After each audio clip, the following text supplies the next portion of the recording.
Welcome, my name is Dorothy Johnson. I wanted to talk to you today about lovability.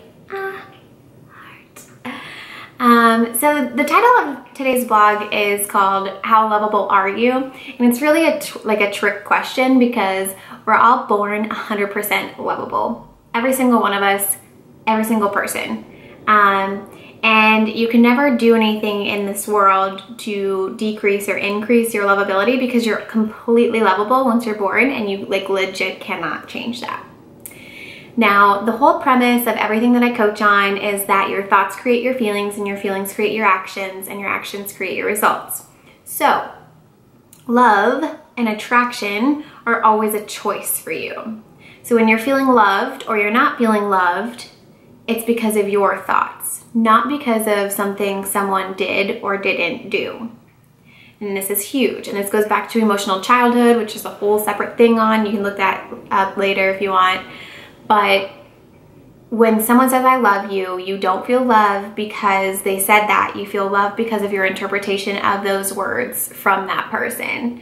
So it's important to understand that if someone ever says you're not lovable, or you're not lovable enough, or your lovability is low, or when anyone says something like remotely close to that, or like, I don't love you, it has nothing to do with you and 100% to do with that other person and their capacity to love. Now, some examples of this.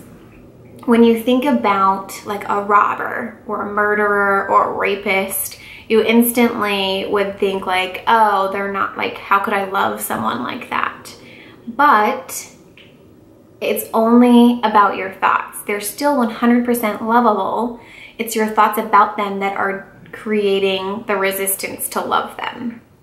And this comes up also because it's like, I could do like a throwback scenario, like they do this in movies sometimes, where like you have your victim or your like bad guy or whatever, and they show like past history of them, and like maybe they grew up in like a really shitty environment, or they grew up being raped themselves, or like they just wanted to be loved and so they're trying to find other ways to be loved, and they have this whole like story behind the bad person, and you end up like loving the bad person because of that story. And all that's changing throughout all of that is just your thoughts. Just your thoughts. Everyone's completely 100% lovable. Another example of this is that like the whole peaches and roses thing. Like you could be a peach and you could be the ripest peach and like the most beautiful peach in all of the land, but yet there are gonna be people who don't love peaches, and that's okay. And that's no big deal. But it has nothing to do with that peach's lovability. It has to do with that other person's capacity to love peaches. So today's a quick video, but I did want to follow it up. I got a worksheet for you guys for self-appreciation. It's a fun one, and I actually, when I completed this, at the time that I completed this, I thought it was kind of crazy how difficult it was for me to complete it. But take a look, take a peek on the free resources page, and of course, if you have any questions or want to work through anything together, please schedule a free breakout session with me.